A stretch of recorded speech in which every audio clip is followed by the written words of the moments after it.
La santé, c'est une priorité des Français. Eh bien, ça tombe bien, parce que la santé, c'est une priorité d'Anne Hidalgo. Elle est forte de son expérience d'élue locale. Elle a démontré une très bonne gestion de la crise sanitaire à Paris, en sachant mobiliser les services publics et faire travailler ensemble les acteurs concernés. Politique de santé, pour Anne Hidalgo, c'est des politiques pour la santé des Français. Ça veut dire quoi? Ça veut dire une offre de soins sur tout le territoire. Ça veut dire aussi rendre à l'hôpital public sa centralité dans l'offre de soins.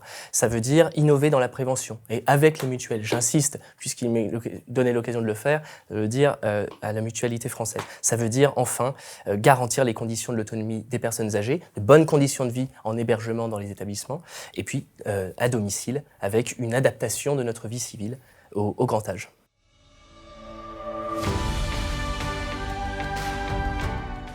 La crise sanitaire a révélé l'extrême fragilité de notre système de santé. Ce système de santé a été émietté, a été déconstruit, a été affaibli par les politiques d'Emmanuel Macron. En 5 ans, il a supprimé 18 000 lits dans nos hôpitaux. En pleine crise sanitaire, il en a supprimé 5 700 lits. Il a suspendu 15 000 soignants lors de cette crise sanitaire, révélant tout son mépris pour nos personnels qui ont été exemplaires depuis le début de la crise. Il n'y a pas de fatalité. D'autres politiques, des politiques sociales, des politiques humaines, et non pas des politiques comptables, peuvent changer les choses. Marine Le Pen mettra 20 milliards d'euros pour soutenir l'hôpital public, dont 10 milliards pour revaloriser les salaires. Marine Le Pen aidera les proches aidants et mettra 2 milliards d'euros sur la table pour allonger les proches aidants, la durée du congé des proches aidants. Marine Le Pen favorisera aussi l'implantation des médecins partout pour qu'il n'y ait plus de déserts médicaux dans notre territoire. Il n'y a pas de fatalité, il y a un remède, il y a un vaccin, c'est le bulletin de vote Marine Le Pen.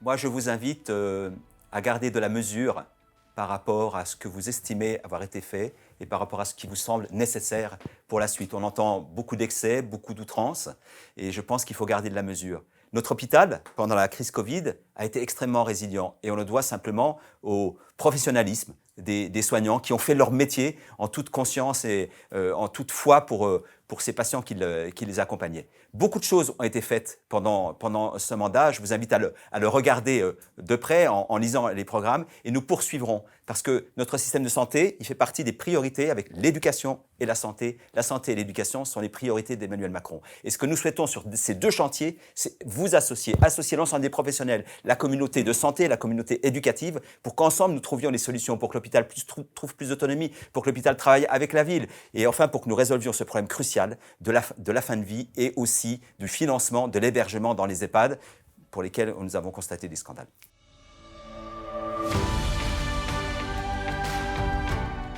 Il est temps de dire stop.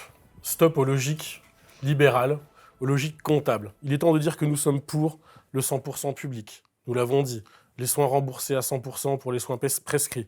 Nous sommes pour une réforme de l'hôpital, un investissement de 20 milliards d'euros pour permettre de recruter et de réouvrir des services d'urgence, des services de maternité, tout ce qui nous permettra d'avoir effectivement une égalité de traitement sur le territoire. C'est un grand plan d'autonomie pour rendre de la dignité à nos personnes âgées.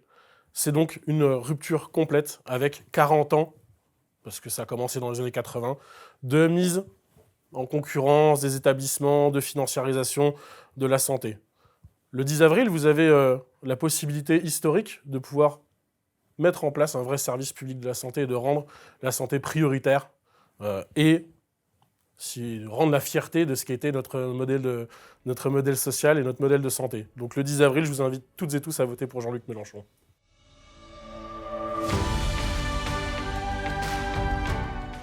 Alors d'abord, je voudrais remercier toutes les personnes présentes de la qualité de notre débat, remercier les mutualités françaises et dire qu'effectivement, nous avons un véritable challenge aujourd'hui, c'est le challenge psychiatrique, parce que les personnes âgées, comme on en a parlé, sont souvent très affectées sur ce point et nous avons besoin de recruter des psychiatres de qualité pour s'en occuper, notamment dans les EHPAD.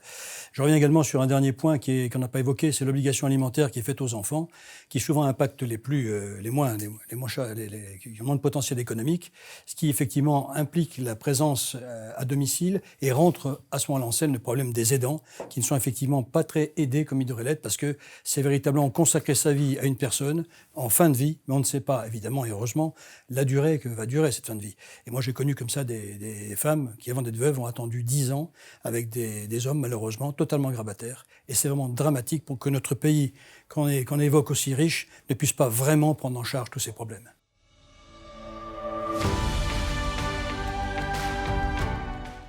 Je vous invite chez vous à vous rendre sur le site placedelasante.fr et sur le site de la Mutualité française Bourgogne-Franche-Comté. Vous y retrouverez le décryptage des programmes des candidats à l'élection présidentielle. N'hésitez pas à suivre la Mutualité française Bourgogne-Franche-Comté sur les réseaux sociaux pour ne rien louper de leur actualité. Et moi, je vous remercie et vous dis à bientôt.